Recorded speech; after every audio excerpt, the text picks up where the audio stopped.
Hi and welcome to the latest Quickfire video interview from IoT Now. None of us can escape the daily diet of climate disasters affecting our planet. And since there is no planet B for us to escape to, we urgently need to protect the one we've got. So I'm really pleased to welcome a CEO whose focus is on doing just that. A warm welcome to the co-founder of Spain-based Libelium, Alicia Asin Perez. Hi, Jeremy. So good to be here with you. Good to have you. Alicia, recent extreme weather patterns, including Asian and American floods and Afro-European droughts, are a bit of a wake-up call for all of us, in particular about the need for sustainable living and farming. What's the role of the Internet of Things, or IoT, in agriculture? Well, related to the droughts, it's according to the World Bank, 70% of the fresh water is used for agriculture purposes.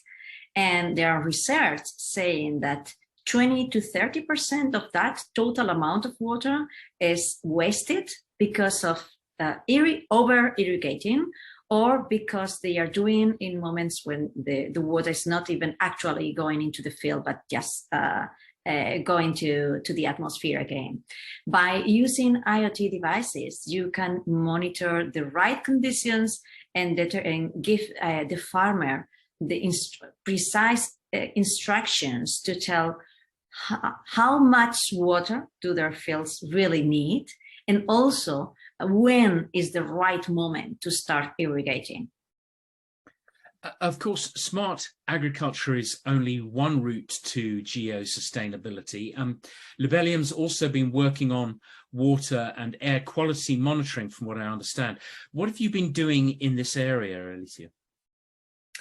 Well, we've been doing, especially in water, we've been giving again knowledge to the people in charge of the processes. So, for example, think of fish farms that in order to ensure the quality of the fishes they are producing, need to feed them only under certain conditions of salinity in the water. But it takes time to go manually monitor those things, and sometimes, and in the past, those conditions were forecasted with predictions from measurements taken some kilometers inland. So we are enabling these fishermen with IoT sensors in buoys that are monitoring constantly the water quality, and again are triggering the events of feeding the fishes, so they are allowing them to be more effective and in their processes and have a better control on that. So it's much closer to the source of the data. Now, smart cities seem also to have promised, and perhaps occasionally overpromised, a lot for more than a decade. And perhaps they're now gaining at last the momentum that is deserved. Can you give an example of how IoT is improving the built environment today? Well, we have lots of examples in cities. They have the full bunch of advantages of IoT, increasing revenues, reducing costs, and helping cities to be more sustainable, and also putting citizens at the center. I think of smart parking applications. For example, we spend 2.3 years, more or less, of our lives just searching for a parking lot. And if we could match more effectively the offer and demand for parking in our cities, we all would be happy. But that has a second round, and it's sustainability, because it's not only a matter of quality of life for the citizens, reducing their stress and also increasing the revenues of the municipality. It's also about reducing the amount of CO2 tons to the atmosphere that are unnecessarily emitted. But if we are not monitoring the air quality levels and the evolution of the policies that we are implementing in cities, that cannot be measured.